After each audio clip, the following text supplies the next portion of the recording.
আমি ভাবছি যে এই আরাবুল ইসলামের মতো লোক ব্যক্তি তিনি কেন ভাঙড় মহাবিদ্যালয়ের সভাপতি হচ্ছেন।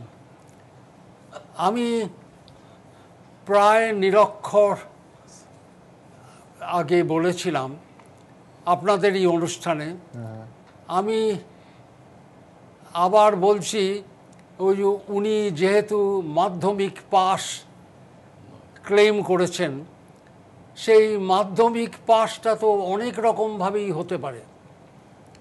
কেউ কেউ টুকেও পাস করে, কেউ কেউ কি করে আর জানি না, আমি জানি না কি করে, কিভাবে মুক্ত বিদ্যালয় থেকে পাশ করে থাকতে পারে আমি জানি না, আমি এই ভদ্রলোকের ব্যাপার আমি জানি না, কিন্তু উনি ক্লেম করছেন। সৌগতবাবু বলেছেন যে আরাবুল ইসলাম ক্লাস 8 পর্যন্ত পড়েছিলেন, সেটাকেই সত্যি ধরে নিচ্ছি। আমি যতদূর জানি এই ভদ্রলোক এর ছেলে হাকিমুল ইসলাম সে হকি স্টিক দিয়ে পিটিয়েছে, সেই অভিযোগ তিনি নবাগত ছাত্রদের হকি স্টিক দিয়ে পিটিয়েছে, সেই অভিযোগ ইনি অস্বীকার করেছেন, হাকিমুল সাহেব অস্বীকার করেছেন। কিন্তু আমি যেরকম শুনেছি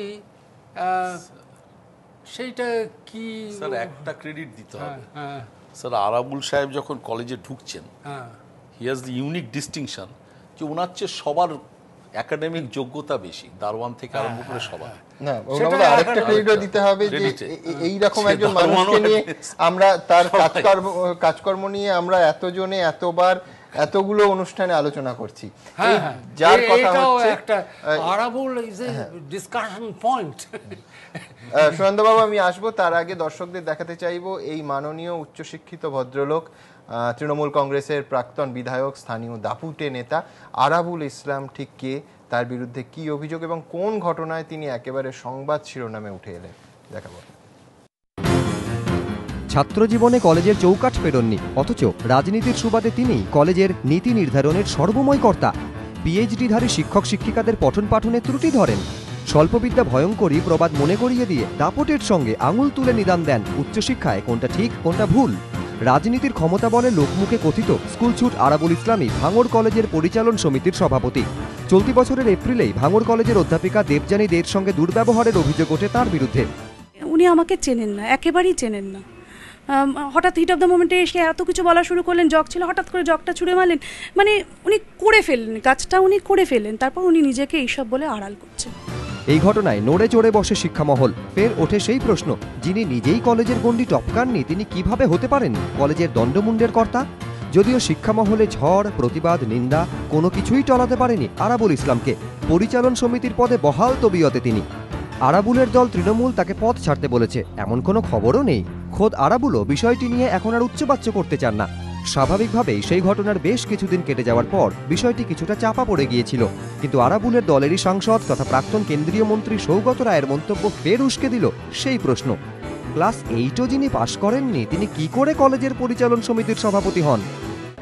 আমার অবসর গ্রহণের পর এই কলেজের আমার বন্ধুরা তারা আমায় এখানকার গভর্নিং বডির সভাপতি করেছে, সেটা খুব গৌরবের নয়। অনেকেই আমি শুনছি ক্লাস 8 পর্যন্ত পড়েছে, তারাও গভর্নিং বডির সভাপতি হয়ে যাচ্ছে। শিক্ষা পরিচালনায় মেধা নাকি আনুগত্য, কোনটাই অগ্রাধিকার দেওয়া উচিত? বাম আমলে একাধিকবার উঠেছে এই প্রশ্ন, পরিবর্তনের পরেও সেই প্রশ্নই বারবার উঠে এসেছে, কিন্তু উত্তর যারা দেবেন তারা নিশ্চুপ। সৌগত রায়দের কথা কি তাদের কান অবধি পৌঁছয় না, নাকি শুনেও না শোনার ভান করে থাকেন তারা? এই প্রশ্নের উত্তরও অধরা। এবিপি আনন্দ। সুনন্দবাবু, আপনার কাছে আরেকবার আসবো, সেটা হচ্ছে একটা শব্দ খুব শোনা যেত, অনিলায়ন, আলিমুদ্দিনকরণ, এবার কি মমতায়ন যুগের সূচনা হলো? তার কারণ কিছুদিন আগে আমরা দেখলাম যে উপাচার্য নির্বাচনের ক্ষেত্রেও ইউজিসির যিনি প্রতিনিধি তিনি সরে গেলেন, রাজ্য সরকারের প্রতিনিধি হলো 2:1 হয়ে গেল। অর্থাৎ রাজ্য সরকার যাকে চাইবে তিনিই উপাচার্য হবেন, তিনিই বিভাগীয় প্রধান হবেন। কি বলবেন? একেবারেই তাই। উপাচার্যের সার্চ কমিটিতে এই কাজটা করা হয়েছে। ব্রাত্যবাবু আমাদের মাননীয় মন্ত্রী মহোদয় উনি বললেন যে এই উপাচার্য নির্বাচনে স্টেটের একটা সে থাকা উচিত। স্টেটের সে থাকতে পারে, কিন্তু স্টেটের সে দি অনলি সে হবে, এটা কি ঠিক?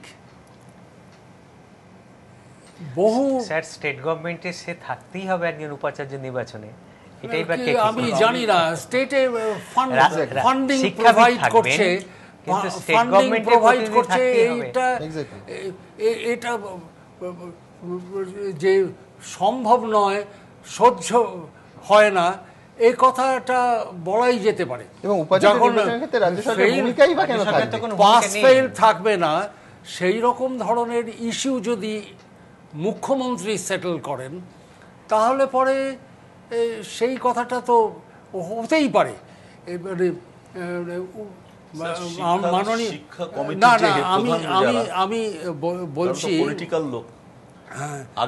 পলিটিক্যাল লোক, কিন্তু তবুও আমি বলছি যে মাননীয় ফান্ডিং প্রোভাইড করেন, সেই হেতু উনি বলতে পারেন যে এরকমভাবে যে আমি প্রোভাইড করবো, আমার একটা সে থাকা উচিত। আমি জিজ্ঞেস করছি কিন্তু উচিত নয়, আমার মতে উচিত নয়, কিন্তু সেই কথাটা আমি বলছি না, আপাতত সাসপেন্ডেড রাখছি। এই আরও বাকি দুজন প্র্যাকটিক্যালি সার্চ কমিটির যে 3 জন সদস্য, সেই 3 জনই সবই হয়ে যাবেন, স্টেটই সিলেক্ট করবে। এটা কি করে হতে পারে?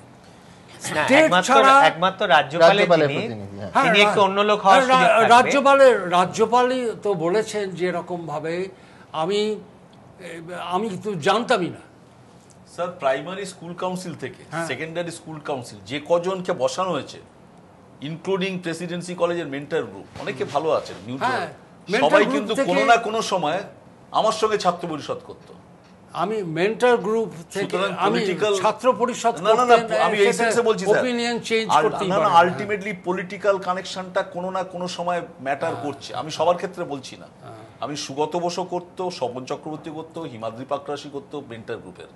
আবার এখানে দেখুন সুগত মার্জিত বসেছে, সেও ছাত্র পরিষদ করতো। হ্যাঁ, আমি বলছি কোনো না কোনো ভাবে পলিটিক্যাল ব্যাপারটা চলে আসছে একেবারে।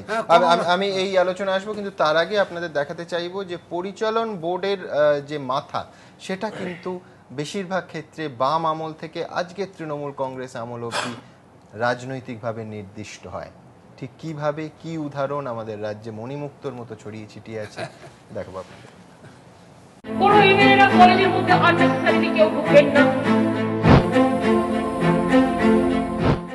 সরকার বদলেছে, মুখ বদলেছে, কিন্তু ধারাটা বদলায়নি। কলেজের পরিচালন সমিতি নির্বাচনে আগে যেমন বাম বিধায়কদের আধিপত্য ছিল, এখন তা বদলে জায়গা নিয়েছেন তৃণমূল বিধায়করা। কয়েকটা উদাহরণে চোখ বোলালেই তা স্পষ্ট হয়ে যাবে। আশুতোষ কলেজের পরিচালন সমিতির সভাপতি তৃণমূল সাংসদ সৌগত রায়। চারুচন্দ্র কলেজের পরিচালন সমিতির মাথায় রয়েছেন তৃণমূলেরই শোভনদেব চট্টোপাধ্যায়। বিদ্যাসাগর কলেজের পরিচালন সমিতির প্রধান বিধায়ক জীবন মুখোপাধ্যায়। সুরেন্দ্রনাথ কলেজের পরিচালন সমিতির সভাপতি তৃণমূল বিধায়ক শিখা মিত্র। ভৈরব গাঙ্গুলি কলেজের পরিচালন সমিতির সভাপতি ক্রীড়ামন্ত্রী মদন মিত্র। বিরাটি কলেজের পরিচালন সমিতির সভাপতি স্বাস্থ্য প্রতিমন্ত্রী চন্দ্রিমা ভট্টাচার্য। এ তো গেল কলকাতার কথা, জেলাতেও চলছে একই ধারা। হাওড়ার লালবাবা কলেজে তৃণমূল বিধায়ক সুলতান সিংহ, তমলুক কলেজের পরিচালন সমিতির সভাপতি তৃণমূল সাংসদ শুভেন্দু অধিকারী, পাঁশকুড়া কলেজের পরিচালন সমিতির প্রধান জলসম্পদ উন্নয়ন মন্ত্রী সৌমেন মহাপাত্র, গোবরডাঙ্গা কলেজের পরিচালন সমিতির সভাপতি জ্যোতিপ্রিয় মল্লিক, বসিরহাট কলেজের পরিচালন সমিতির প্রধান তৃণমূল সাংসদ হাজি নুরুল, বনগাঁ উত্তর কেন্দ্রের বিধায়ক বিশ্বজিৎ দাস, বনগাঁ দীনবন্ধু কলেজের গভর্নিং বডির সভাপতি, স্থানীয় হরিপদ ইনস্টিটিউশনের অশিক্ষক কর্মী, মন্দিরবাজার কেন্দ্রের তৃণমূল বিধায়ক জয়দেব হালদার, লক্ষ্মীকান্তপুর গৌরমোহন সচিন মণ্ডল মহাবিদ্যালয়ের গভর্নিং বডির সদস্য, ওঙ্কার চৌধুরী লক্ষ্মীকান্তপুর গৌরমোহন সচিন মণ্ডল মহাবিদ্যালয়ের গভর্নিং বডির সদস্য, জঙ্গি ছাত্রনেতা হিসেবে পরিচিত, নুরুল ইসলাম মণ্ডল কুলতলি বি.আর. আম্বেদকর কলেজের গভর্নিং বডির সদস্য, খুনের মামলায় ফেরার। কয়েকটা উদাহরণ মাত্র। সিংহবাগ কলেজেই নীতি নির্ধারণের ভার স্থানীয় রাজনৈতিক নেতৃত্বের হাতে। স্বাভাবিকভাবেই বিভিন্ন মহলে দীর্ঘদিনের প্রশ্ন, শিক্ষা প্রতিষ্ঠান চালানোর দক্ষতা সমস্ত বিধায়কের থাকবেন এমন গ্যারান্টি কে দিতে পারেন? তাহলে কি শাসক দলের বিধায়ক হওয়া মানেই শিক্ষায় আগ্রহ থাকবে এমনটা ধরে নিতে হবে? খুনের মামলায় ফেরার ব্যক্তি যদি শুধুমাত্র রাজনৈতিক প্রতিপত্তির জেরেই কলেজের পরিচালন সমিতির সদস্য হয়ে যান, তাহলে তার কি খুব ভালো প্রভাব পড়বে ছাত্রছাত্রীদের ওপর? শিক্ষা পরিচালনায় কি শিক্ষা দীক্ষার চেয়েও রাজনৈতিক তকমা বেশি জরুরি? প্রশ্নের উত্তর কিন্তু অধরা। নতুন সরকার মুখে অনিলায়ন ভাঙার কথা বলেছিল, যদিও উপাচার্য নিয়োগে গঠিত সার্চ কমিটিতে ইউজিসির প্রতিনিধির পরিবর্তে সরকারি বিশেষজ্ঞের অন্তর্ভুক্তি ইতিমধ্যেই সরকারের সেই সদিচ্ছা নিয়ে প্রশ্ন তুলেছে। সেই সঙ্গে কলেজের হিতাহিতের কর্তারা এখনও শাসক দলের সেই বিধায়করাই। প্রশ্ন, তাহলে অনিলায়ন ভাঙল কোথায়? সেই তো শিক্ষায় রাজনীতিবিদদেরই কর্তৃত্ব। কৃষ্ণেন্দু অধিকারী, এবিপি আনন্দ।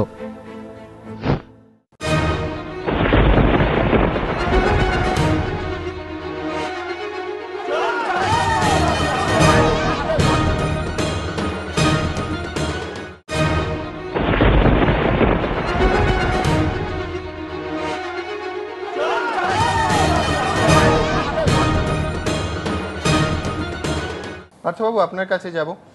একদিকে নয় আরাবুল উচ্চশিক্ষিত মানুষ, তাকে দেখে সৌগত রায় ঘাবড়ে একটা বিবৃতি দিয়ে দিয়েছেন, কিন্তু আপনারা বাম আমলেও তো সন্তোষ ভট্টাচার্যের সঙ্গে আপনার দল দলীয়ভাবে যেটা করেছে, তখন তো বামফ্রন্টের কোনো সাংসদকে মুখ খুলতেও দেখা যায়নি। আমার বক্তব্য খুব পরিষ্কার, সেটা হচ্ছে আমি যদি এইভাবে দেখি যে একটা ধারা শিক্ষা আঙিনায় অশিক্ষার এবং অশিক্ষকদের একটা ধারা, সেটা আপনাদের আমল থেকে একই রকম। আপনাদের জুতোই পা গলালেন মমতা বন্দ্যোপাধ্যায়, যিনি নির্বাচনে আসার আগে বহুবার বলেছেন যে শিক্ষার আঙিনায় কোথাও রাজনীতিকে নাকি ঢুকতে দেবেন না, কিন্তু এটা আপনাদের ধারাই ধারাবাহিকভাবে চলছে, এমনটা যদি বলি। এটা আলোচনা করতে গেলে আমি আপনাকে একটা ছোট পরিসংখ্যান বলবো যে আপনাদের এই চ্যানেল আমার যতদূর মনে আছে 2005-এ এটা আত্মপ্রকাশ করে। তারপর থেকে সন্ধেবেলায় আমি রেগুলার ভিউয়ার, যতগুলো প্রতিপক্ষ এবং শিক্ষা নিয়ে অনুষ্ঠান এবং শিক্ষার সংকট এবং শিক্ষার উপরে শিক্ষায় যে গণ্ডগোলটা এখন চলছে, এটা নিয়ে গত 11-12 মাসে যে অ্যামাউন্ট অফ প্রোগ্রাম আপনারা করেছেন যে ফ্রিকোয়েন্সিতে, সেটা আমার ধারণা হচ্ছে 2005 সাল থেকে 2010 সাল পর্যন্ত করতে হয়নি। আমি ক্লেম করব না এর জন্যই যে গত 34 বছর যে এমন কোনো ঘটনা ঘটেনি যে ঘটনা সম্পর্কে আপত্তি আমরা কেউ রেজিস্টার করতে পারি না। একটা কথা বলছি পার্থবাবু, একটু সন্তোষবাবুর সময় কিন্তু টিভি ছিল না। হ্যাঁ, আমি আপনাকে বলছি টিভি না থাকলেও আনন্দবাজার পত্রিকা ছিল, যুগান্তর পত্রিকা ছিল, পরিবর্তনের মতো সাপ্তাহিক ছিল। আমি বলছি সেই অংশটা না, আমরা আজকের যে আলোচনাটায় ঢুকছি, আমি এই সমালোচনাটা খুব কি বলবো যে আমি আপনাদের কগনিজেন্সে নিয়েই বলি, আপনারা যে সমালোচনাটা করছেন, যে একটা জিনিস তো পরিষ্কার যে যদি একই জুতো পায়ে গলানোর যুক্তি আসে, একটা হচ্ছে যে ধরুন অরুণাপদাও বলছেন, আপনি বলছেন ঘটনা অনেক বেশি এই না, আমি কোয়ালিটেটিভলিও বলছি। কোথায়? আমার পাশে তরুণবাবুও বসে আছেন, আমরা একই বিশ্ববিদ্যালয় সহকর্মী, যাদবপুর। এই রাজ্যে আমি আপনাকে কথাগুলো এই কারণে বলছি যে যাদবপুর বিশ্ববিদ্যালয় এবং কলকাতা বিশ্ববিদ্যালয় এমন দুটো বিশ্ববিদ্যালয় ভারতবর্ষের প্রায় প্রথম 5-6টাতে আছে।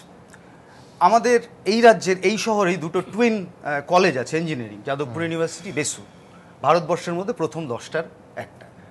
আমাদের department of science and technology government of India যদি দেখেন, গবেষণার নিরিখে আমাদের রাজ্যের এমন 4টে বিশ্ববিদ্যালয় আছে, স্টেট এডেড ইউনিভার্সিটি, যারা দেশের 14-15-র মধ্যে র্যাঙ্ক করছে।